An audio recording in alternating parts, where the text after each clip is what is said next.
Assalamualaikum warahmatullahi wabarakatuh. Alhamdulillahi rabbil alamin. Wassalatu wassalamu ala ashrafil anbiya'i wal mursalin, sayyidina wa habibina wa syafi'ina wa maulana Muhammadin wa ala alihi wa sahbihi ajmain. Amma ba'd. Yang pertama-tama dan yang paling utama, marilah kita panjatkan puja dan puji syukur kita kehadirat Allah Subhanahu wa Ta'ala, Zat yang Maha Suci, Zat Rabbul Izzati, yang tidak pernah ingkar janji dalam membagi rezeki. Dan tak lupa solawat serta salam, tak lupa kita curahkan kepada junjungan kita Nabi besar Muhammad Sallallahu Alaihi Wasallam, yang telah membawa kita dari zaman kegelapan menuju zaman yang terang benderang seperti sekarang.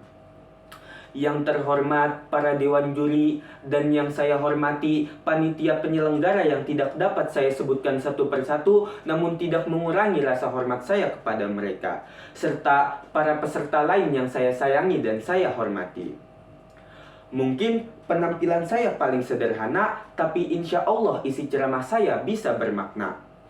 Pada kesempatan kali ini, saya akan membawakan ceramah dengan tema agama dan sains yang berjudul Ilmu dan Sumber Ilmu. Mengapa saya mengambil tema ini? Karena menurut saya, tema ini sangat penting untuk dibahas. Apalagi pada zaman sekarang, sudah banyak berkembang ilmu pengetahuan atau yang lebih kita kenal dengan nama sains. Oke, pertama-tama kita bahas apa itu sains.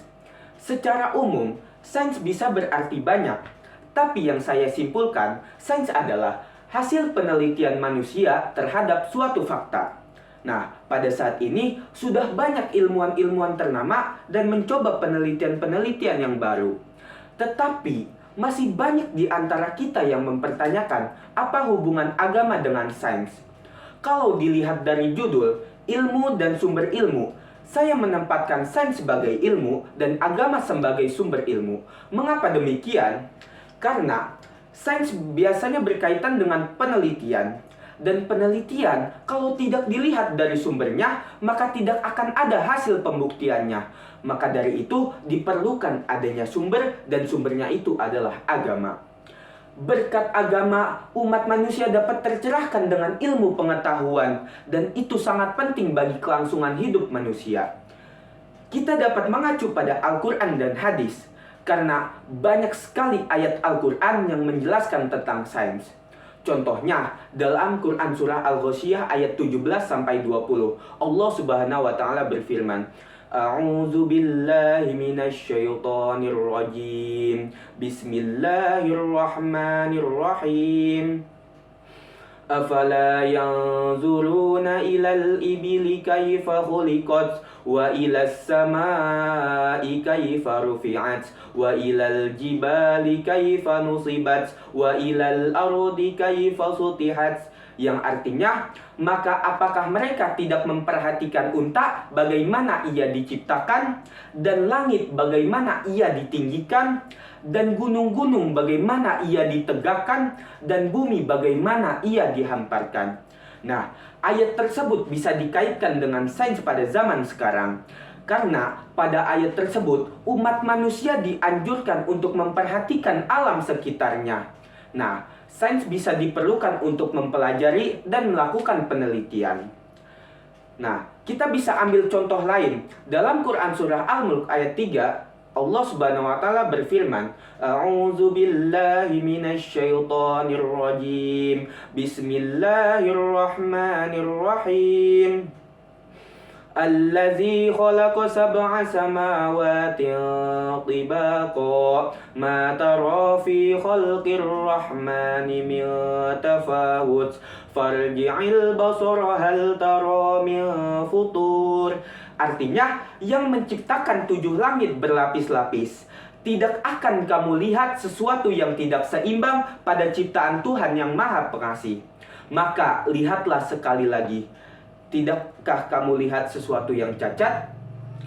Nah, dijelaskan dalam ayat tersebut, Allah telah menciptakan 7 langit berlapis-lapis dengan rapi, teratur, dan detail.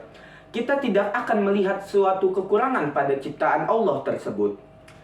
Lalu, jika kita mengacu pada hadis, dijelaskan dalam hadis riwayat Muslim, la yashrabanna ahadum minkum qa'ima faman nasiya falyastaqi, yang artinya janganlah seorang di antara kalian minum sambil berdiri. Jika dia lupa, hendaknya dia memuntahkannya. Nah, hadis tersebut menjelaskan pentingnya minum dalam keadaan tidak berdiri. Dalam sains juga dijelaskan bahwa minum sambil berdiri itu berbahaya dan tidak baik untuk kesehatan. Pada intinya, agama dan sains tidak dapat dipisahkan dan harus saling melengkapi. Nah, ada statement seperti ini. Nalar sains hanya menjawab pertanyaan bagaimana, bukan menjawab pertanyaan kenapa. Maka dari itu, diperlukan adanya agama untuk menjawab pertanyaan kenapa. Mungkin itu saja ceramah singkat dari saya. Pesan penutup dari saya, agama dan sains harus saling melengkapi dan tidak dapat dipisahkan antara satu dengan yang lainnya, agar membuat manusia menjadi lebih maju. Pantun penutup dari saya, awali dengan basmalah, akhiri dengan hamdalah. Semoga ilmunya berkah, menjadi lentera di alam barzah. Kurang lebihnya mohon maaf. Wabillahi taufiq wal hidayah, waridha wal inayah. Wassalamualaikum warahmatullahi wabarakatuh.